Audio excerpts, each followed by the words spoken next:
രാത്രി ഇവിടെ ഇല്ലായിരുന്നോ? ഞാനാണെങ്കിൽ ഇന്നലെ ഒരു കുക്കർ ബിരിയാണി പരീക്ഷണമൊക്കെ നടത്തിയിട്ട് അതുമായിട്ട് വന്നിട്ടുണ്ടായിരുന്നു. നിങ്ങളെ കണ്ടില്ല. ഞങ്ങളതിന് ലുലു മാളിൽ കറങ്ങാൻ പോയിടി. പിള്ളേര് ഭയങ്കര ബഹളമായിരുന്നു. ഗെയിംസ് ഒക്കെ കളിക്കാൻ വേണ്ടിട്ടേ കൊറേ ദിവസമായി. അപ്പൊ ഏട്ടൻ ഇങ്ങനെ വിളിച്ച് അവസാനം ഞാൻ ഒരുങ്ങി കെട്ടി അങ്ങോട്ട് പോയി. ഏട്ടനാണെങ്കിലോ ഞങ്ങളില്ലെങ്കിൽ എവിടെയും പോകൂല, പ്രത്യേകിച്ച് ഞാനില്ലാണ്ട്. പാവം പ്രശാന്തേട്ടൻ ഭയങ്കര പാവാ. പക്ഷെ ഈ അനന്തു ഉണ്ടല്ലോ, അനന്തുവിന് അങ്ങനൊന്നും ഒരു നോട്ടവും ഇല്ല ചേച്ചി. കൂട്ടുകാരുടെ കൂടെ ഒരൊറ്റ പോക്കങ്ങ് പോകും. ഞാൻ വരുന്നോന്ന് പോലും ചോദിക്കാറില്ല. സത്യം പറഞ്ഞാൽ വഴക്ക് പിടിച്ചിട്ട് എന്നെ ഇപ്പൊ ഒരു സിനിമയ്ക്കെങ്കിലും കൊണ്ടുവന്നത്. പുള്ളിക്കാണെങ്കിൽ കൂട്ടുകാരോട് സിനിമയ്ക്ക് പോകുന്നത് കൂടുതൽ ഇഷ്ടം. അത് നിന്നെ കൊള്ളാഞ്ഞിട്ടാ. നീ ഇതിനതൊക്കെ സമ്മതിച്ചു കൊടുക്കാൻ പോകുന്നേ? കല്യാണം കഴിഞ്ഞ് വന്നപ്പോ പ്രശാന്തേട്ടൻ ഒരു വകയ്ക്ക് സ്നേഹിക്കാറിയില്ലായിരുന്നു. പിന്നെ ഞാൻ പിടിച്ച പിടിയാല പുള്ളിയുടെ കുടുംബത്തിൽ നിന്ന് ഇങ്ങോട്ട് ഇറക്കി കൊണ്ടുവന്ന് വേറൊരു വീട് വെച്ച് താമസിക്കാൻ തുടങ്ങിയപ്പോഴാ എല്ലാം ശരിയായത്. ഇപ്പൊ അങ്ങേർക്ക് ഞാനും മക്കളില്ലാണ്ട് ഒരു ലോകമില്ല, അറിയോ? ഓ, ഈ അനന്ത് ഞാൻ പറഞ്ഞാലൊന്നും കേൾക്കത്തില്ല ചേച്ചി. എടി, നമ്മള് ഭാര്യമാരെ ഭർത്താക്കന്മാരെ സ്നേഹിച്ച് മനസ്സിലങ്ങോട്ട് കയറി കുത്തിയിരിക്കണം. എന്നിട്ട് അവരെ വരുതിയിലാക്കണം. എന്നാലേ നമ്മൾ വരച്ച വരയിൽ അവർ നിൽക്കുള്ളൂ. അതെ, നമ്മൾ അവരെ വിട്ടു പോകുന്നുള്ളൊരു ഭയം അവരുടെ മനസ്സിലുണ്ടാക്കണം. ഓ, ഞാൻ അങ്ങനെ പ്രത്യേകിച്ച് റെസ്ട്രിക്ഷൻസ് ഒന്നും വെക്കാറില്ല ചേച്ചി. ഇനിയിപ്പോ വെച്ചാൽ തന്നെ പുള്ളിയോട്ട് നിന്ന് തരാറുമില്ല.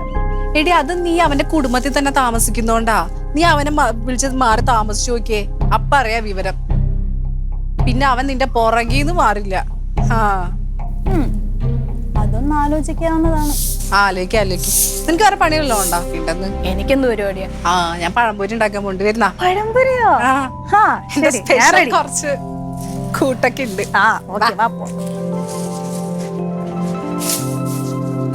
നടക്ക്.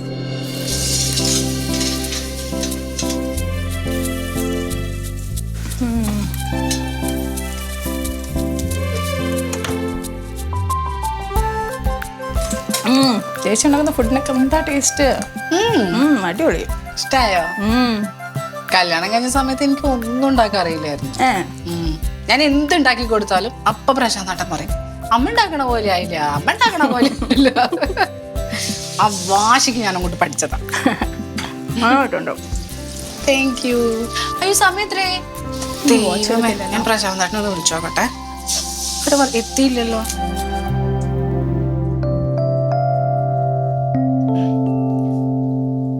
പ്രശാന്തേട്ടൻ എവിടെയാ? എവിടെത്തി? ബെസ്റ്റ്. 5 മണിക്ക് ഓഫീസ് കഴിഞ്ഞല്ലേ? ഇപ്പൊ 5:10 ചായ കുടിക്കേ? അപ്പൊ ഞാനിവിടെ ചായ സ്നാക്സ് ഒക്കെ ഉണ്ടാക്കി വെച്ചിട്ടുണ്ടല്ലോ. പിള്ളേരെ ട്യൂഷൻ ക്ലാസ്സിൽ നിന്ന് വിളിക്കണ്ടേ? വിളിച്ചിട്ട് വേഗം വാ. ഞാൻ ചായയും പഴംപൊരിക്ക് ഉണ്ടാക്കി വെച്ചിട്ടുണ്ട്. പെട്ടെന്ന് തരണേ. ശരി. പാവം ചേച്ചി, അതൊരു ചായ കുടിച്ചോട്ടെ. പിന്നെ അപ്പൊ ഞാൻ അതൊക്കെ ഇവിടെ ആർക്കും ഉണ്ടാക്കി വെച്ചിരിക്കുന്നു. പാവണ്ട്, കഷ്ടമുണ്ട്. അങ്ങനെ പുള്ളി പുറത്തു പോയിട്ടൊന്നും കഴിക്കാറില്ലടി. ചായ കുടിക്കാറുമില്ല, കഴിക്കാറുമില്ല. ഇതിപ്പോ ഫ്രണ്ട്സ് വിളിച്ചിട്ടാ ഓഫീസിൽ നിന്ന്. ഞാനും മക്കളും ഇല്ലാണ്ട് ഏട്ടൻ പുറത്തു പോകാറില്ല. എനിക്കിഷ്ടല്ല, ഞാൻ അവിടെ സമ്മതിക്കാറുമില്ല. അപ്പോ നിങ്ങൾ മാറി താമസിക്കണമെന്ന് പറഞ്ഞപ്പോ പ്രശാന്തന്റെ വീട്ടിൽ പ്രശ്നമൊന്നും ഉണ്ടായിട്ടേ? പ്രശ്നം ഉണ്ടായോന്നോ? ഭയങ്കര കരച്ചിലും വീഴ്ചലൊക്കെ ആയിരുന്നു. ഞാൻ മൈൻഡ് ചെയ്യാനൊന്നും പോയില്ല. കല്യാണം കഴിഞ്ഞു കഴിഞ്ഞാൽ ഭർത്താവിന് ഭാര്യയല്ലേ വലുത്, അല്ലാണ്ട് അമ്മയല്ലല്ലോ.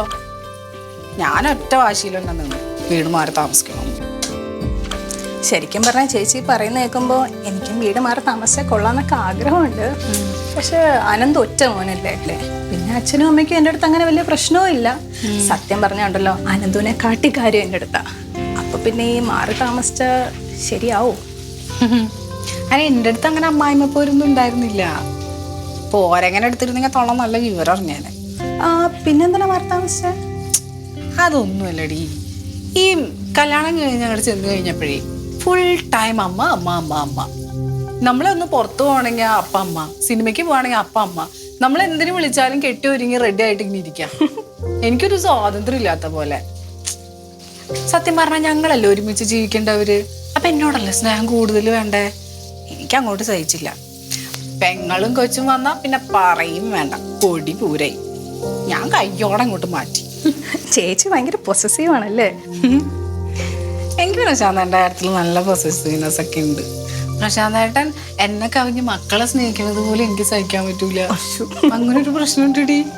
എനിക്ക് പ്രശാന്തേട്ടനല്ല എന്റെ ലോകം. എനിക്ക് അതുകൊണ്ടാ, വേറെ കുഴപ്പമൊന്നുമില്ല. ചേച്ചിയുടെ ഒരു ഭാഗ്യം. പ്രശാന്തേട്ടൻ അങ്ങനെ തന്നെയാട്ടോ.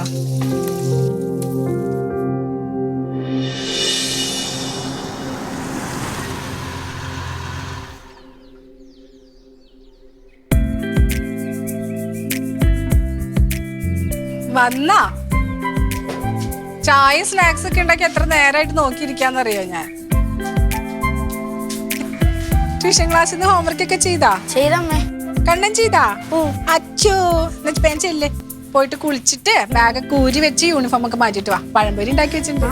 എനിക്ക് 3 വേണേ. എത്ര ആണെങ്കിലും തരാം. ആ തരാം. എവിടെയായിരുന്നു കേട്ടാ? അല്ലടി കാറിന് എന്തോ ഒരു വലിവ് പോലെ. നാളെ ഒന്ന് വർക്ക്ഷോപ്പ് വരെ കൊണ്ടുപോകണം. വലിവാ? നമുക്ക് ആസ്മയുടെ ഗുളിക കാണിച്ചു കൊടുത്താലോ? എത്ര നാളായി പറയണം നമുക്കത് വിൽക്കാം, എന്നിട്ട് പുതിയ കാർ മേടിക്കാം, EMI മേടിക്കാലോ. എന്തിന് എടി, ഇതൊന്ന് സെറ്റപ്പ് ആക്കി എടുത്താലേ ഇനിയും 3 വർഷം സുഖമായിട്ട് പോകും. ആരാ? പ്രീതേച്ചിയാണല്ലോ. ഹലോ. ആ എന്താ ചേച്ചി, ഞാനിപ്പോൾ ഓഫീസിൽ നിന്ന് വന്നേ ഉള്ളൂ. ആ സന്ധ്യ ഇവിടെ ഉണ്ട്. അതെയോ? ആ ഞാൻ പറയാം. പിന്നെ ഉറപ്പായിട്ട് എത്തും. ആ ശരി ചേച്ചി. എന്താണ്? എടീ പ്രീതേച്ചിയെ വിളിച്ചത്. ഉണ്ണിമോളെ വയസ്സറിയിച്ചത്. ഈശ്വര, എന്ത് പെട്ടെന്ന് പിള്ളേര് വളരണന്നല്ലേ. അല്ലടി നമുക്ക് എന്തെങ്കിലും അവൾക്ക് കൊടുക്കണ്ടേ?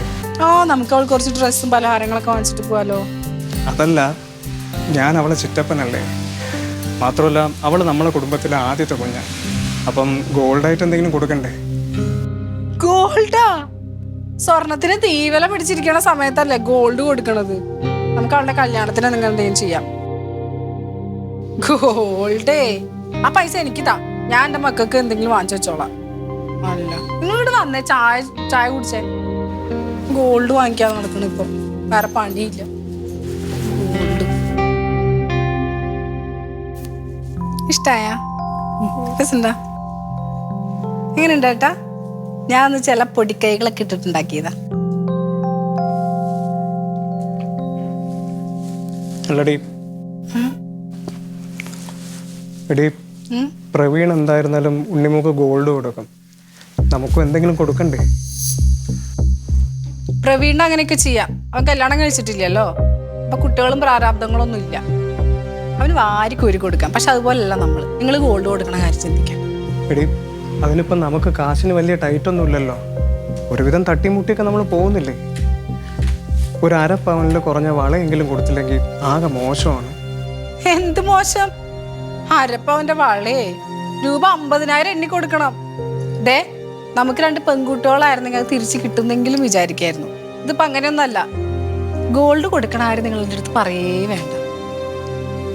എടി അങ്ങനെയല്ല, പ്രീതേച്ചി ഞങ്ങൾക്ക് ആകെ ഉള്ളൊരു സഹോദരിയാണ്. പിന്നെ ഉണ്ണിമോളുണ്ടായതിനു ശേഷം രാത്രിയൊക്കെ അവൾ കരയുമ്പോൾ ഞാനും പ്രവീണും മാറി അവളെ എടുത്തിട്ടുണ്ട്. അവളെൻ്റെ ആദ്യത്തെ കുഞ്ഞല്ലേടി. അപ്പൊ ഞാനും ഇവരെന്താ നിങ്ങളുടെ 2ാം കെട്ടില്ലയോ? നിങ്ങളെ പറ്റി പറയുമ്പോ എന്തൊരു സ്നേഹ വഴിഞ്ഞൊഴുകണത്. നമ്മൾ ആ വീട്ടിൽ നിന്ന് ഇറങ്ങി പോരുന്ന സമയത്തെ ഭയങ്കര പിണക്കായിരുന്നല്ലോ ഇവർക്ക്. അത് കഴിഞ്ഞ് നമ്മൾ കിടന്ന് കഷ്ടപ്പെടുമ്പോ, വാടക വീട്ടിൽ കഷ്ടപ്പെട്ട സമയത്ത് ആരും ഉണ്ടായില്ല സഹായിക്കാനായിട്ട്. അതുകൊണ്ട് കൂടുതൽ സഹോദര സ്നേഹം ഒന്നും കൂടെ വിളമ്പണ്ട. അമ്മേ ഞാനവനൊന്ന് കളിക്കാൻ പോയിക്കോട്ടെ. പൊക്കോ, വീഴരുതേ. കണ്ണനെ നോയിക്കോണേ കിച്ചു. ഓടിക്കളിക്കില്ലേട്ടാ. പ്രശാന്തേട്ടൻ എന്താ വിചാരിക്കുന്നത്? നമുക്ക് പ്രശ്നങ്ങളൊന്നും ഇല്ലാന്നോ? എന്തൊക്കെ കാര്യങ്ങളുള്ളതാ പ്രശാന്തേട്ടാ. 2 പിള്ളേര് വളർന്നു വരിക, അവരുടെ വിദ്യാഭ്യാസം, പഠിപ്പ്, ഇതിനു വേണ്ടി കാശൊക്കെ നമ്മൾ ഇപ്പോഴേ സേവ് ചെയ്ത് വെക്കണ്ടേ? എടി ഞാൻ പറയുന്നത് നീ ഒന്ന് മനസ്സിലാക്കും. പ്രശാന്തേട്ടൻ ഒന്നും പറയണ്ട. ഇനി കൂടുതൽ പറഞ്ഞാൽ ദേഷ്യം പിടിപ്പിച്ചു കഴിഞ്ഞാൽ നാളത്തെ ഫംഗ്ഷന് ഒറ്റയ്ക്ക് പോണ്ടി വരും. അല്ല ഞാൻ ഉണ്ടാക്കിയ പഴംപൊരി വേണ്ടേ?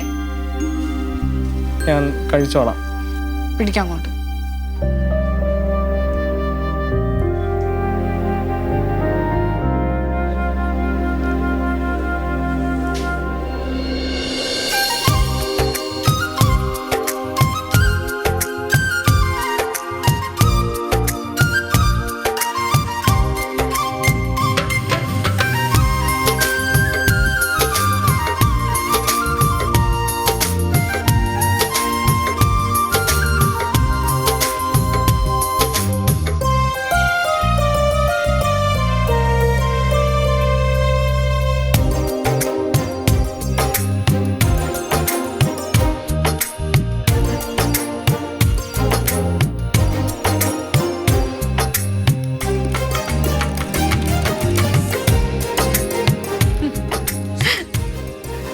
ചേച്ചി അളിയൻ വിളിച്ചായിരുന്നോ? ആ പിന്നെ രാവിലെ വീഡിയോ കോൾ ചെയ്തിരുന്നു. ഏട്ടൻ ഭയങ്കര ഹാപ്പിയാ. അടുത്ത മാസം വരണുണ്ട്. ആണോ? ശരി. നിനക്കിടയ്ക്ക് അങ്ങോട്ട് വന്നൂടെ ചേച്ചിയും പിള്ളേരും എല്ലാം ആയിട്ട്? അയ്യോ, അത് ഞാൻ ഏട്ടനോട് ഇടയ്ക്കിടയ്ക്ക് പറയണതാ. അമ്മേടെ അടുത്ത് പോവാ, അമ്മേനെ കാണാം, പിന്നെ നിങ്ങളെയൊക്കെ കണ്ട് ഒരുമിച്ച് സ്പെൻഡ് ചെയ്യാന്നൊക്കെ.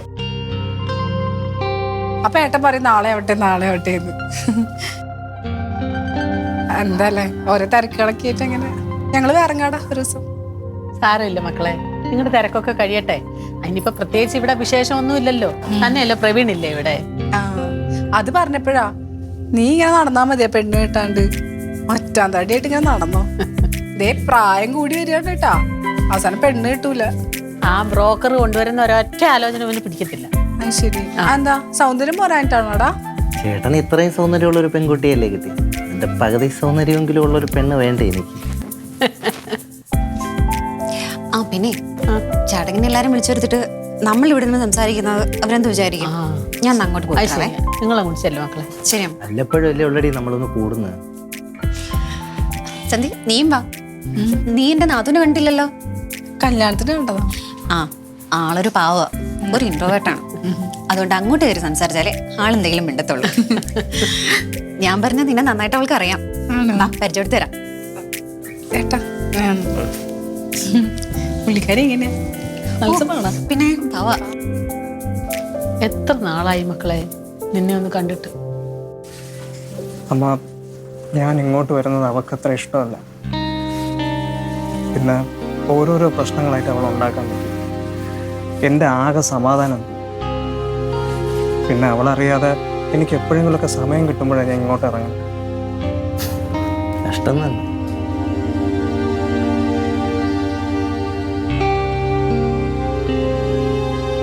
അമ്മ, ഇതൊരു ചെറിയ വളയാ. ഞാൻ ഉണ്ണിമോക്ക് വേണ്ടി വാങ്ങിയതാ. ഞങ്ങൾ പോയതിന് ശേഷം അമ്മ ഇത് അവക്കൊന്ന് ഇട്ട് കൊടുക്കണം. മക്കള് തന്നെ ഉണ്ണിയുടെ കയ്യിലും ഇട്ട് കൊടുക്ക്. അത് വേണ്ടമ്മ, സന്ധ്യ അറിഞ്ഞാൽ ആകെ പ്രശ്നമാവും. അമ്മയ്ക്കറിയാലോ അവളുടെ സ്വഭാവം. ചേട്ടൻ എന്തിനാ ഈ ചേട്ടത്തിയെ പേടിക്കുന്നത്? എനിക്ക് മനസ്സിലാവുന്നില്ല.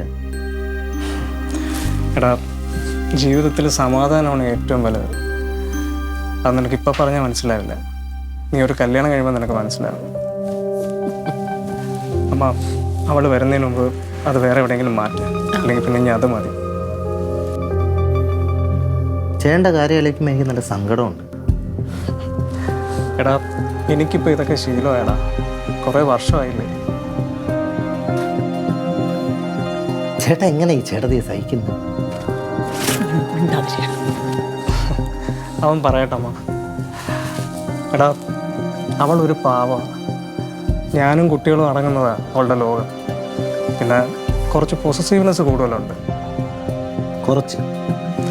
എടാ, എൻ്റെ വീട്ടുകാരെ എൻ്റെ കൂടെ അടുപ്പിക്കില്ലെന്ന് ഒഴിച്ചാൽ അവൾ പാവോടാ, പെർഫെക്റ്റാ. അവൾ കാരണമാണ് ഞാൻ വീട് വെച്ചതും കാർ വാങ്ങിച്ചതും ഒക്കെ. പിന്നെ എൻ്റെ സാലറി കുറഞ്ഞിരുന്ന സമയത്ത് പോലും അവൾ ഒരു പരിഭവം എന്നോട് പറഞ്ഞിട്ടില്ല. അങ്ങനെ എന്നെ സ്നേഹിക്കുന്ന ഒരാളെ ഞാൻ എങ്ങനെയാണ് തിരിച്ച് സ്നേഹിക്കാതിരിക്കുന്നത്?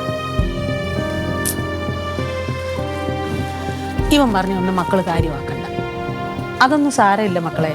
എനിക്കിപ്പോ ഇവിടെ വിശേഷമൊന്നും ഇല്ലല്ലോ. പിന്നെ ഇവൻ ഇവിടെ ഉണ്ട്. നീ എന്നെ ഇടയ്ക്കിടയ്ക്ക് വിളിക്കുന്നുണ്ടല്ലോ. അഥവാ നിന്നെ കാണണമെന്ന് തോന്നിയാ ഞങ്ങൾക്ക് അങ്ങോട്ടും വരാമല്ലോ, അല്ലേ? അത് പക്ഷേ ചേട്ടത്തിക്ക് ഇഷ്ടമല്ലല്ലോ. എൻ്റെ ചേട്ടാ ഒരു കല്യാണം കഴിച്ചെന്ന് പറഞ്ഞ് അമ്മയും സഹോദരങ്ങളെ ഒന്നും നോക്കരുതെന്നല്ല. ചേട്ടൻ്റെ സ്ഥാനത്ത് ഞാൻ വല്ല ഉണക്കി കളഞ്ഞിട്ട് പോയാൽ. ആ എടാ, നമ്മൾ ജീവന തുല്യ ഒരാളെ സ്നേഹിച്ചാലേ അങ്ങനെ കളഞ്ഞിട്ട് പോകാനൊന്നും തോന്നത്തില്ല.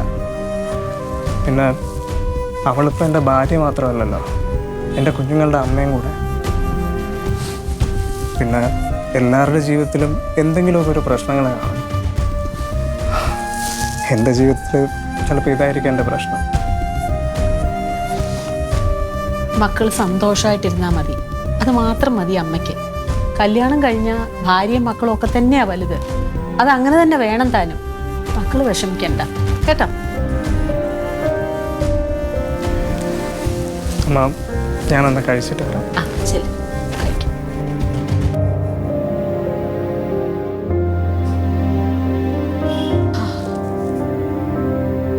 അവന്റെ മുന്നിൽ വെച്ച് ഇങ്ങനെ ഒന്ന് സംസാരിക്കല്ലേ മക്കളെ. അവനെ നമ്മൾ മനസ്സിലാക്കിയില്ലെങ്കിൽ പിന്നെ ആരാ മനസ്സിലാക്കുന്നേ? അവന് സമാധാനം കൊടുക്കണ്ടേ? അവര് സന്തോഷമായിട്ട് ജീവിക്കട്ടെ. ഞാനൊന്നും പറയുന്നില്ല.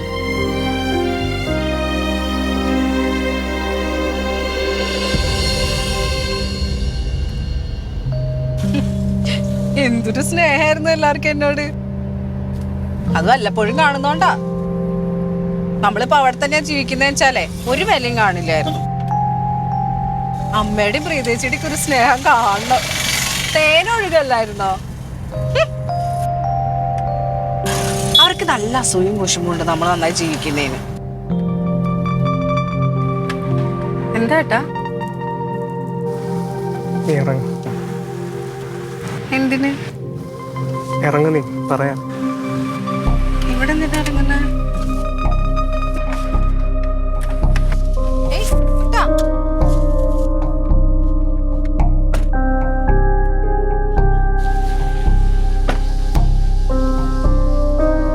എന്താ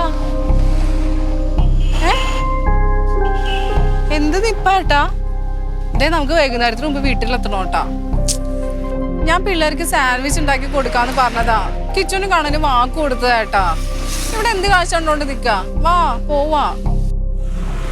എടി, എനിക്ക് അമ്മയെ നന്നായിട്ട് മിസ് ചെയ്യുന്നുണ്ട്.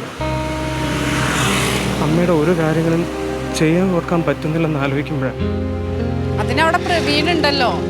ഒന്ന് വന്ന് വണ്ടി കയറിയേ. ഇപ്പൊ എന്താ അമ്മേനോടൊരു സ്പെഷ്യൽ സ്നേഹം? സന്ധ്യ, എനിക്ക് അല്ലെങ്കിലും അറിയാം നിങ്ങൾക്ക് ഇങ്ങനെ വീട്ടിൽ പോയി വന്നു കഴിഞ്ഞാൽ സ്വഭാവം മാറുന്നു. അതുകൊണ്ടല്ലേ ഞാൻ വിടാത്തത്. ഇപ്പൊ മനസ്സിലായില്ലേ? എടി, നിനക്ക് നമ്മളെ കിച്ചുവിനെയാണോ കണ്ണനെയാണോ കൂടുതൽ ഇഷ്ടം? നിങ്ങൾക്ക് എന്താ പ്രാന്തായ? അവർ രണ്ടുപേരും നമ്മുടെ മക്കളല്ലേ. എനിക്ക് രണ്ടുപേരും ജീവനാ. എടി, അതുപോലെയാണ് എൻ്റെ അമ്മയ്ക്കും. ഞങ്ങൾ 3 മക്കളെന്ന് പറഞ്ഞാൽ അമ്മയ്ക്ക് ജീവനാണ്.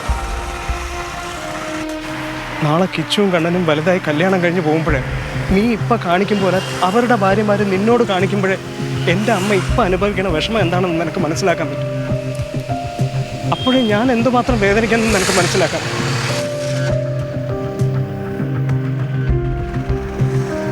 കല്യാണത്തിന് മുമ്പേയൊക്കെ ഞാനും ചേച്ചിയും പ്രവീണും ഒക്കെ എന്ത് കൂട്ടായിരുന്നെന്നറിയോ? ഞാനും പ്രവീണും എപ്പോഴും തല്ല. പക്ഷെ അവന് ഞാനെന്ന് വെച്ച ജീവനാ.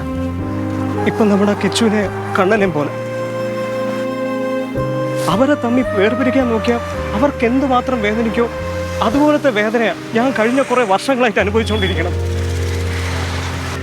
ഇതൊന്നും നിന്നോട് പറയാത്തതേ. നിന്നെ ഞാൻ അത്രയ്ക്ക് സ്നേഹിക്കുന്നതുകൊണ്ടാണ്. നീ എന്നോട് കാണിക്കുന്ന സ്നേഹം എനിക്ക് മനസ്സിലാവുന്നതും. ബാക്കിയുള്ളവരൊക്കെ പറയും പോലെ കാണരുത്, മിണ്ടരുത്, പോകരുത് എന്നൊക്കെ പറയുമ്പോൾ അതൊക്കെ അവൾ വിളിച്ച് പോകും എന്നൊക്കെ ബഹളം എന്നൊക്കെ എനിക്ക് അറിഞ്ഞുകൂടാത്തോണ്ടല്ല, നിന്നെ പേടിയുണ്ടായിട്ടുമല്ല. എനിക്ക് നിന്നോടുള്ള സ്നേഹം കൊണ്ടാകും. അത് നീ മനസ്സിലാക്കും.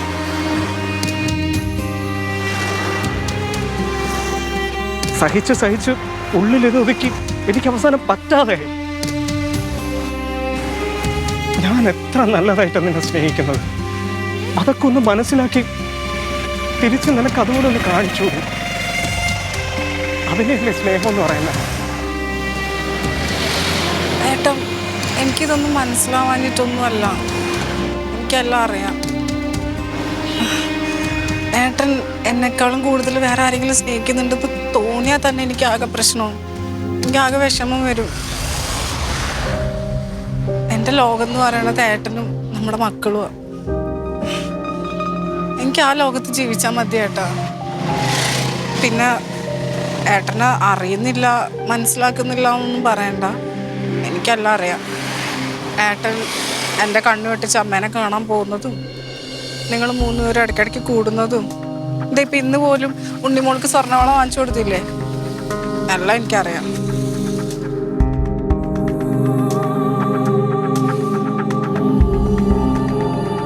പിന്നെ ഏട്ടൻ്റെ സ്നേഹമല്ലേ, അത് അങ്ങനെയൊക്കെ നടക്കട്ടെ എന്ന് വിചാരിച്ചിട്ടാണ് ഞാൻ കണ്ണടയ്ക്കുന്നത്.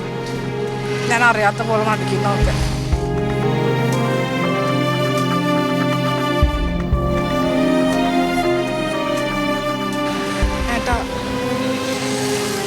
സത്യമായിട്ട് അവരാരും സ്നേഹിക്കുന്നതുകൊണ്ടൊന്നല്ല. എന്നോടുള്ള സ്നേഹം കുറഞ്ഞു പോകുന്നുള്ളത് എൻ്റെ പ്രശ്നം. ഞാൻ എൻ്റെ വീട്ടിൽ പോലും പോകുന്നില്ലല്ലോ. അത് വേറൊന്നും കൊണ്ടല്ല, നിങ്ങൾ മാത്രം എൻ്റെ ലോകം. അതുകൊണ്ടാണ്. ഏട്ടാ ഇനി അവരെ കാണാനൊക്കെ പൊക്കോ, പണ്ടത്തെ പോലെയൊക്കെ തന്നെ ചെയ്തു. ഞാൻ അറിയുന്നില്ല എന്നുള്ള പോലെ കണ്ണടച്ചോളാം.